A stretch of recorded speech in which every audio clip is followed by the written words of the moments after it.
Hi everyone, this is Neville. ये मेरा पहला वीडियो है और मैं श्योर नहीं था कि मैं आपके साथ क्या शेयर करूं। बट आज वर्ल्ड हार्ट डे है और हार्ट से बढ़िया चीज़ क्या हो सकती है शेयर करने के लिए। और इसका एक रीज़न भी है। लास्ट 2-3 इयर्स में हम देख रहे हैं कि लोगों को हार्ट रिलेटेड इलनेसेस काफ़ी हो रही है।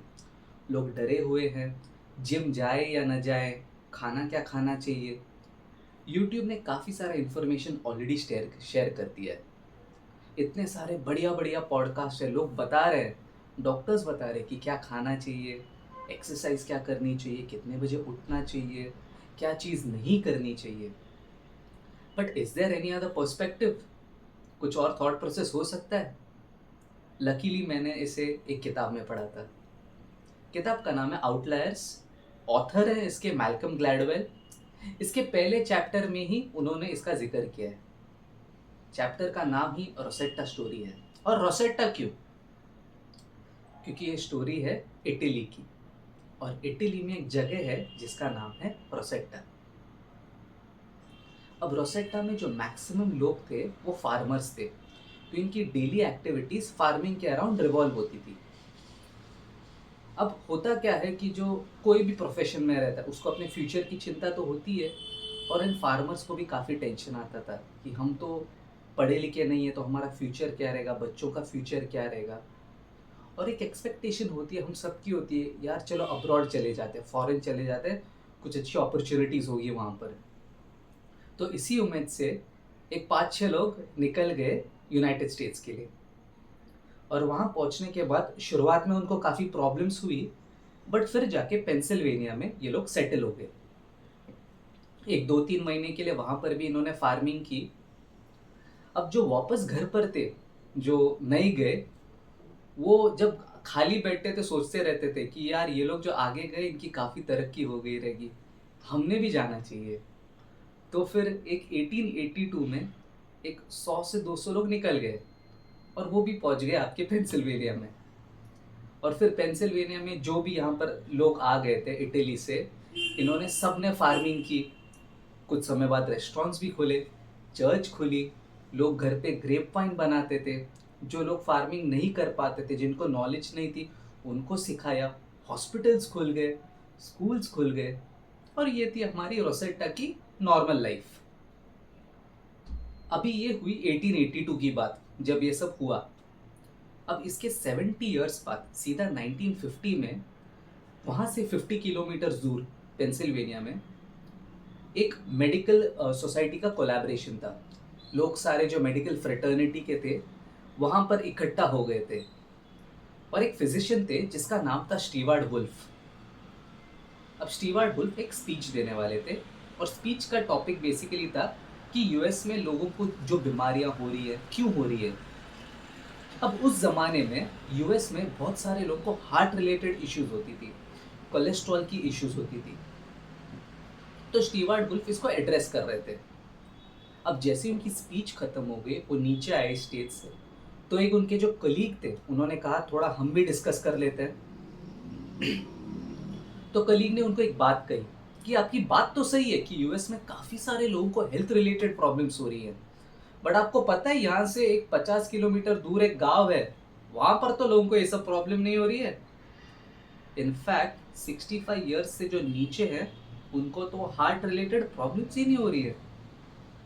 और जो मैक्सिमम पॉपुलेशन है इन टोटल, हम अगर समझ ले, जो टोटल इलनेसेस होती है वही कम है, ज़्यादा बीमारी नहीं होते। तो स्टीवार्ड वुल्फ थे रिसर्चर, मतलब एक रिसर्च करने वाले इंसान है, मेडिकल सोसाइटी को बिलोंग करते हैं। तो उन्होंने कहा अगर ऐसी बात है, चलिए वहां पर जाके एनालिसिस करते हैं। तो फिर पहुंच गए हमारे स्टीवार्ड वुल्फ रोसेट्टा। और रोसेट्टा क्यों कह रहा हूँ, क्योंकि मैक्सिमम वहां पर इटली से आए थे तो अपने आप को रोसेट्टा रोसेटिन्स बुलाते थे। तो ये पहुंच गए वहां पर, घर घर रिसर्च की, ब्लड सैंपल्स कलेक्ट किए। और एक काफ़ी इंटरेस्टिंग बात पता चली इनको कि लोग तो यहाँ पर जम के खाना खा रहे हैं, ड्रिंक भी अच्छा खासा कर रहे हैं। मैंने आपको बताया था ग्रेप वाइन बनाते थे वो लोग, स्मोकिंग भी करते थे और मिठाई तो ज़्यादा ही खाते थे। अभी हम बोलते हैं फेस्टिवल्स के टाइम ही मिठाई कीजिए, खाइए, और अगर नहीं खा रहे तो और भी अच्छा है। तो फिर बाद में स्टीवार्ड वो तो शॉक हो गई, ये लोग तो सब कुछ कर रहे हैं, फिर भी इनकी हार्ट हेल्थ अच्छी है।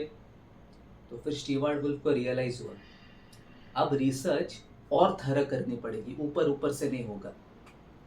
तो फिर स्टीवार्ड वुल्फ वहां जाके रहने लगे।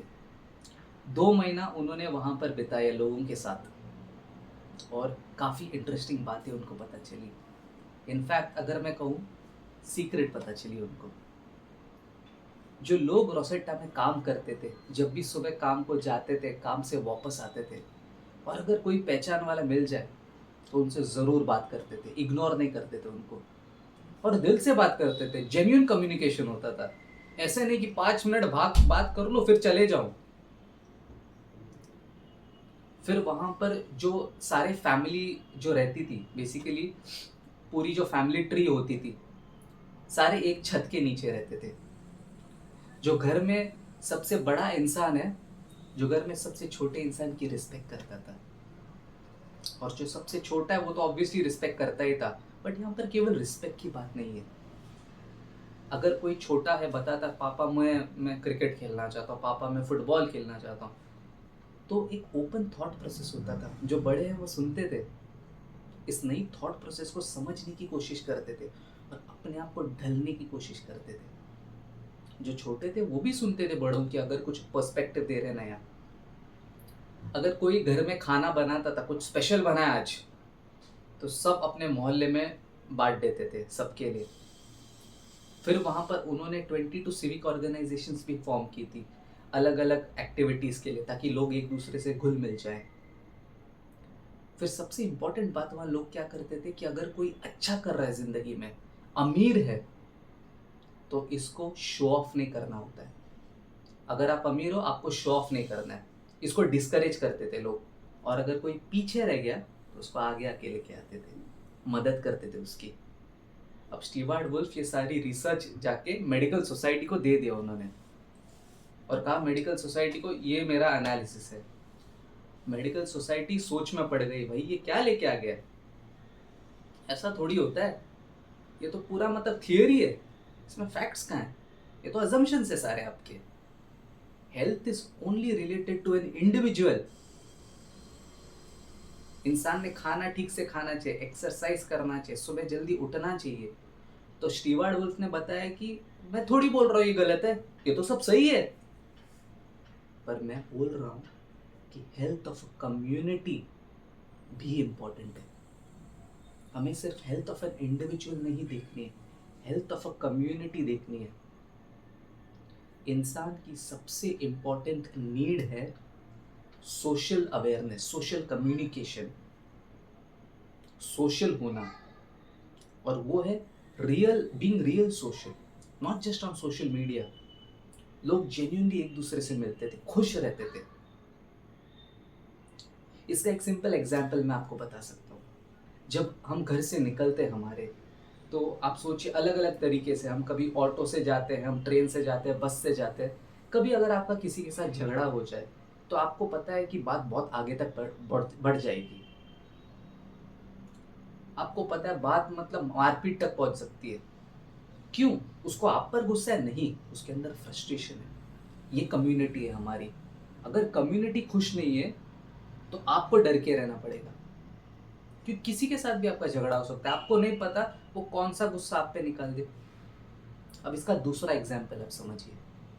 इमेजिन कीजिए एक इंसान है जो घर पर बहुत खुश है, मम्मी पापा की हेल्थ अच्छी है, वाइफ खुश है, बच्चे खुश है, सबकी हेल्थ अच्छी है। उसके जो बाजू वाला जो नेबर है, नेबर को कुछ प्रॉब्लम है तो वो हेल्प कर रहा है जाके, पैसों की अगर ज़रूरत है तो हेल्प कर रहा है, तो उनकी भी नीड पूरी हो गई, उनको भी प्रॉब्लम नहीं हो रहा है, टेंशन नहीं हो रहा है। उनकी मेडिकल प्रॉब्लम्स में उनको हेल्प कर रहा है तो वो भी खुश हो गए। अब ऐसा इंसान जब अपने घर से निकलता है ना, आप सोचिए जब उसका किसी के साथ झगड़ा होने वाला है, वो झगड़ा नहीं करेगा, वो बोलेगा छोड़ जाने दे यार, मैं बहुत खुश हूँ आज। तो आप सोचिए वो खुश है तो उसने किसी को भी प्रॉब्लम भी नहीं दिया, वो भी बंदा बच गया बुरे मूड, उसका मूड बुरा होने से। ये काफ़ी डीप कॉन्सेप्ट है, आप कोशिश कीजिए इसको समझने की, इसको और विस्तार से आप उस किताब में पढ़ सकते हैं, आउटलायर्स। फिर से कहूँगा मैल्कम ग्लैडवेल की किताब है, ज़रूर पढ़िए। आई होप आज की स्टोरी आपको यूज़फुल लगी और मैं जल्द आऊँगा आपके साथ एक दूसरा वीडियो शेयर करने। फिर थैंक यू, अपना ख्याल रखिए।